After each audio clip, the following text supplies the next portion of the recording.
विरोधी कर रहा है तुम्हारा, क्या नाम है उसका तुम्हारा, तुमको विरोध करता है अमोल भाई।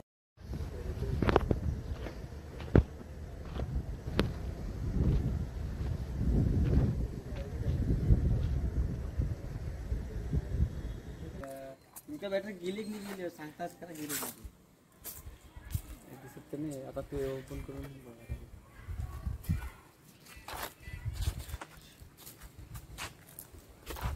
कुठल्याही संस्थेकडनं दिली होती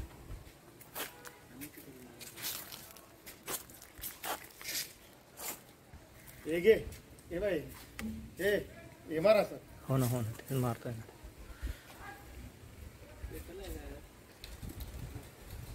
मी मागे केली होती याची बातमी बघ गंजून चाललाय लिटरली गंजून गेल्या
नंदुरबार जिल्ह्यात इकडे खराब रुग्णवाहिकेने व्हावी दुर्गम भागात अतिदुर्गम भागात रुग्णांचा मृत्यू होत असताना दुसरीकडे नीती आयोगाने दिलेल्या 10 ॲम्ब्युलन्स ह्या वापराविना ज्या काही ठिकठिकाणी डिस्ट्रीब्यूट केलेल्या आहे त्या ठिकाणी त्या धूळ खात पडू नये आणि त्याचंच एक उत्तम उदाहरण नंदुरबारमधल्या ह्या 2 ॲम्ब्युलन्स म्हणावं लागेल।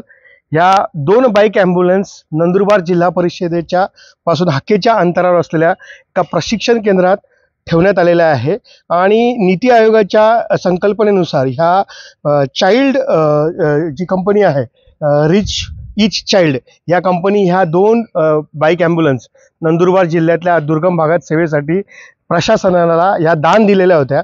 मात्र गेल्या 2.5 वर्षांपासून ह्या बाईक ॲम्ब्युलन्सचा वापरच न झाल्यानं या धूळ खात पडलेल्या आहेत आणि याचं अक्षरशः पडल्या सामान चोरलं जात आहे। आपण बघू शकतो की याच्यावरती जे रुग्णांना बसण्यासाठी झोपण्यासाठी जे सीट हवं ते सुद्धा चोरलं गेलं आहे, गाडीच्या बॅटऱ्या गेलेल्या आहे आणि 2.5 वर्षापासून या ठिकाणी या गाड्या पडून असल्यानं याला गंज देखील लागत चाललेला आहे। याचा वापर होत नाही आणि प्रशासन या लाखो रुपयाच्या सगळ्या गाड्या पडलेल्या असताना वापराविना सगळ्या ह्या गाड्या पडलेल्या असताना याचा वापर का करत नाही हा सगळा प्रश्न आहे।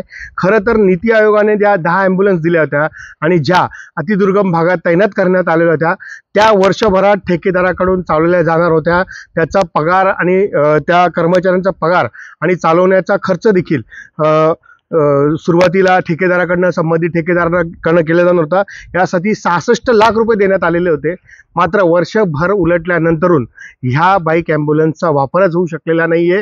याच्यावरती जो पगार आहे तो कोण करणार, या बाईक ॲम्ब्युलन्सचा मेंटेनन्स कसा होणार हा सगळा प्रश्न जिल्हा प्रशासनापुढे असल्यामुळं आणि त्याच्यातून तोडगा न निघाल्यामुळं या बाईक ॲम्ब्युलन्स देखील अशाच पद्धतीने या जशा पडून आहेत तशाच अतिदुर्गम भागात देखील अनेक बाईक ॲम्ब्युलन्स पडून आहे आणि एकीकडे ह्या बाईक ॲम्ब्युलन्स लाखो रुपयाच्या पडून असताना दुसरीकडे दुर्गम भागात रुग्णवाहिका मिळत नसल्यानं रुग्णांचे हाल होत आहेत आणि अखेर त्यांना मृत्यू देखील होत असल्याचे चित्र आहे.